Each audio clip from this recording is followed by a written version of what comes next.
네, 다음으로 최재윤님의 솔브레인 보겠습니다. 매수하신 가격이 71,600원, 비중은 30%라고 하시는데요. 매수하자마자 빠져서 걱정되네요. 꼭 진단 부탁합니다. 라고 남겨주셨습니다. 보니까 오늘 5.03% 빠졌네요. 67,900원에 거래 마쳤는데 김동현 전문가님 매수하자마자 빠졌다고 하십니다. 이 종목 어떻게 해야 할까요? 네, 지금 비중이 어느 정도 되시? 10%? 네, 30%요. 30% 많으시네. 매수하자마자 빠진 걸 그대로 방치를 하셔가지고 아마 단기적으로는 좀 고생하실 수밖에 없을 것 같아요. 네. 사실 솔브레인은 아시다시피 그 일본의 수출 규제로 인해서 네. 사실 주가를 잠깐 제가 요렇게 한번 보여드릴게요. 이 솔브레인의 6월 이전의 움직임입니다. 6월 이전의 움직임이 전혀 없죠. 네, 전혀 없습니다. 네. 주가 거의 역배열이었고요. 4만 원대에서. 그렇죠. 예. 4만 원대에서 주가의 움직임 전혀 없었습니다. 그리고 보시다시피 거래량이 급증을 하면서 7월 달에 이렇게 거래량 터트리면서 올라왔습니다. 이건 완전한 이슈 시세라고 볼 수 있죠. 그러니까 이 일본의 소재 수출 규제로 인해서 뭐 불화수소 그리고 뭐 감광액 이런 쪽에 대한 그 어떤 생산이 가능한 소재 기업들에 대한 정부 지원책이라든지 혹은 장기적으로 국산화에 대한 기대감인데 저는 주가가 2배 올랐잖아요. 네. 그러니까 이게 솔브레인이 이 불화수소가 주력이 아니에요. 그 생산을 불화수소만 하는 게 아니기 때문에 그에 대한 기대감을 가지고 솔브레인의 주식의 가치가 2배나 올라갈 수 있느냐를 생각을 한다면은 좀 과도한 상승이 나왔던 겁니다. 네. 그래서 항상 제가 늘 말씀드리는 성장주는 내용만 볼 게 아니라 기술적 구조를 반드시 판단을 하고 보셔야 되는 게 다 아는 거죠. 모두가 아는 내용이에요. 모두가 아는 내용이 얼마나 반영돼 있고 거기서 거래량이 얼마만큼 터졌고 이런 게 되게 중요해요. 네. 7월 달은 시장이 급락한 구간이에요. 거기서 2배가 났고 그러면 이 소재주들은 시장의 방어주예요. 장이 개선이 될수록 오히려 매력이 떨어지는 거예요. 이쪽은 현재 프레임이 그렇게 돼버렸어요. 그럼 이 주식군들이 나중에 말 그대로 이제 소재 국산화에 대한 기본적인 캐파 증대 확대로 인해서 외형 성장 시세는 나중에 나와요. 그러니까 이슈 시세는 저는 끝났다고 봐요. 그러니까 이 이슈 때문에 여러분들이 기대하는 막 20%, 30% 네. 올라간 하루 만에 그건 이제 나오기 쉽지 않아요. 너무 늦게 사신 거네요. 그건 어떻게 나오냐면 네. 많이 떨어지면 나올 거예요.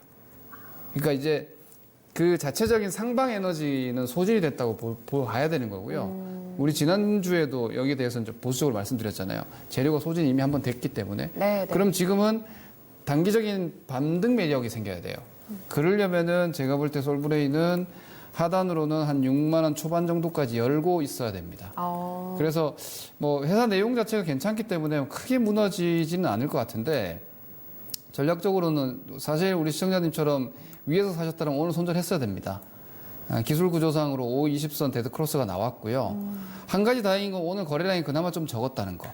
오늘 거래량까지 아주 이렇게 많아서 200만 주 이렇게 터졌다면은요, 이거는 다이렉트로 6만까지 올 수도 있는 상황이었는데, 다행히 오늘 거래량이 좀 적어서 네. 중간중간에 이렇게 7만 원대나 이런 자리에서 이렇게 막 비비고 싸울 것 같아요.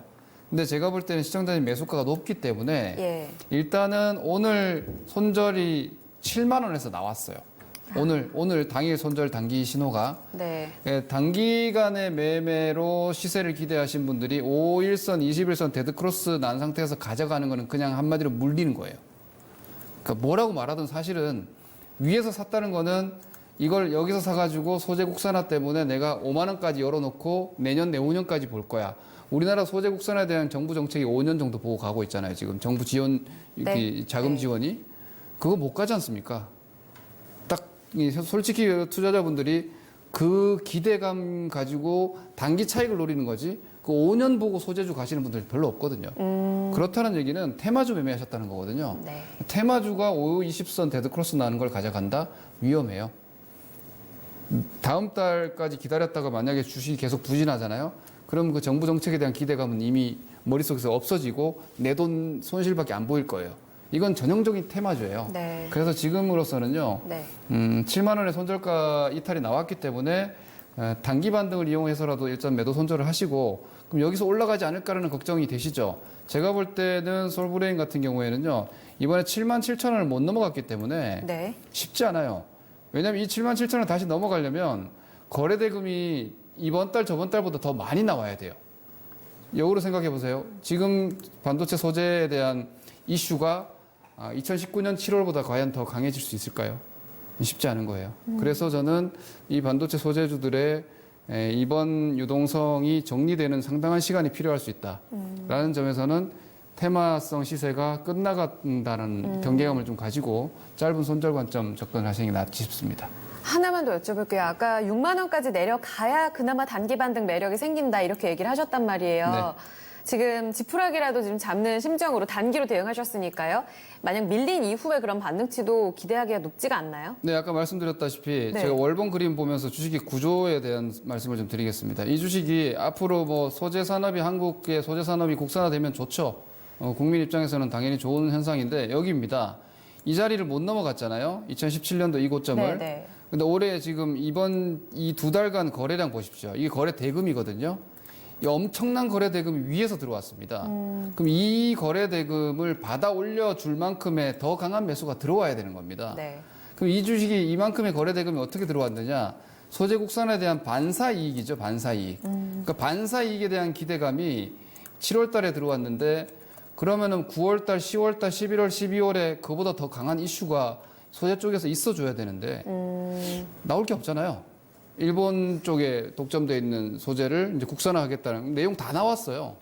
그리고 정부 지원은 뭐 장기간에 걸쳐서 금융 네. 지원하고 뭐 그리고 그걸 다 가져간 솔브레인이 지금 모든 국내 국산화 비율을 다 가져가더라도 매출 캐파가 여러분 생각하는 만큼 크지 않습니다. 그럼 기업의 외형 성장이 이번 주가가 2배 올라간 것만큼 그로 인한 외형이 커지지 않는단 말이에요, 단시간에. 그래서 테마성으로 접근을 하고 저는 이번에 소재 국산화 관련 종목군들이 이 7월달 고점 넘어가기가 단기적으로는 쉽지 않다고 봐요. 나중에 6개월 이후에 어떻게 될지는 모르지만 향후 한두 달, 뭐 두세 달 안에 과연 넘어갈 수 있을까? 약간 좀 회의적 시각입니다. 네. 그만한 거래량이 나와야 되기 때문에. 네.